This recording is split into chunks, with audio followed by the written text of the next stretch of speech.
உங்களுக்கு காபி 15 பைசா காபி 1958 அந்த என் நாக்கிலே coffee tea பட்டு 59 வருஷம் ஆகிறது. தேவையா உங்களுக்கு? ஒரு மசால் தோசை சாப்பிட்டா எனர்ஜி, காபி சாப்பிட்ட எனர்ஜியா? தேவையா உங்களுக்கு காபி? 15 பைசா காபி 1958 அந்த காபியை தவிர்த்து நான் மசால் தோசை சாப்பிட்டேன். அதனால தான் அங்கிருந்து மகாபலிபுரம் சைக்கிள் போக முடியும் 56 கிலோமீட்டர். காபி டீ சாப்பிட மாட்டேன், மது இருந்த மாட்டேன், புகைக்க மாட்டேன். இதெல்லாம் ஏன் சொல்கிறேன் என்றால், எனக்கு முன்னால் வாழ்ந்த மகத்தான சாதனை புரிந்த மகத்தான நடிகர்கள் எல்லாம் 72 வயசுல போயிட்டாங்க. இது பெருமைக்கா சொல்லவில்லை. மகத்தான சாதனை புரிந்தவர்கள் எல்லாம் 72 வயசுல போயிட்டாங்க, 73 வயசுல. உலக புகழ்பெற்ற நடிகர்கள் எல்லாம் 72 73 போயிட்டாங்க. நான் 75 வயசுல நிற்கின்றேன். 70 வயசுல மகாபாரதம் பேசினேன்.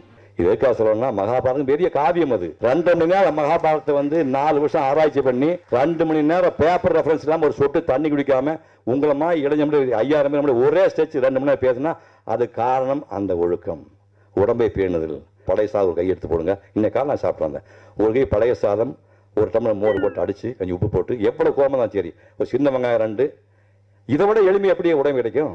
இதை விட எளிமை எப்படி சாப்பிட முடியும்? ஒரு கை சோறு, பழைய சோறு, ஒரு டம்ளர் பழைய மோர், புளிச்சு போனால் பரவாயில்ல, ஒரு 2 சின்ன வெங்காயம் போட்டு சாப்பிட்டீங்கன்னா உனக்கு அல்சர் வராது, பிரச்சனை வராது. இதை நான் இன்னும் சாப்பிட்டு கொண்டிருக்கின்றேன். இந்த 50 வருஷ வாழ்க்கையில் நான் வெறு வயிற்றோடு என் வீட்டை விட்டு போனே கிடையாது. அப்போ 4 மணிக்கு இருந்து போனேன். என் சம்சாரம் போய் பரிதாபத்துக்கு ஒரு பெண்மணி இல்லையா, 4 மணிக்கு டிஃபன் சாப்பிட்டு போவேன். அப்போ அந்த அம்மா எத்தனை மணிக்கு எழுந்திருக்கணும்? பேச முடியாது. கொத்தடிமைகளாகவே நம்ம பொம்பளைக்கு வச்சிருக்கோம், கொத்தடிமையாகவே பெண்களை வச்சிருக்கோம் நம்ம. அப்படி போனால் நிற்க முடியுது. ஸோ காலையில் எழுந்தோடனே நீங்கள் 1 மணி நேரம் வாக்கிங் போங்க. ட்ரெட்மில்லாம் வடியெல்லாம் பண்ணுங்க, ஆக்சிஜன் கிடைக்காது. சும்மா ஒரு வெறியில் பண்ணுறது தான். சுத்தமான காற்று வேணும். 8 லெமன் தண்ணி குடிங்க. வேலைக்கு சாப்பிடுங்கள். 8 மணி நேரம் தூங்குங்கள். அவர் மூட்டு வலி பண்ணார், அதெல்லாம் எனக்கு வராது. எனக்கு நான் காலையில் 4:30 மணிக்கு இருந்து 1 மணி நேரம் வாக்கிங் போயிட்டு வந்திருக்கேன். நான் யோகா 56 வருஷமாக பண்ணிட்டு இருக்கேன். 38 ஆசனம் பண்ணேன். இப்போ குறைச்சிட்டு 8-10 ஆசனம் பண்ணிட்டு இருக்கேன். இந்த உடம்பு தான் உங்களோட அடையாளம். உட்கார்ந்து யாரையும் சொல்றேன், இந்த முகம், இந்த கண்காது, இந்த மூக்கு, இந்த உடம்பு தான் உங்க அடையாளம்.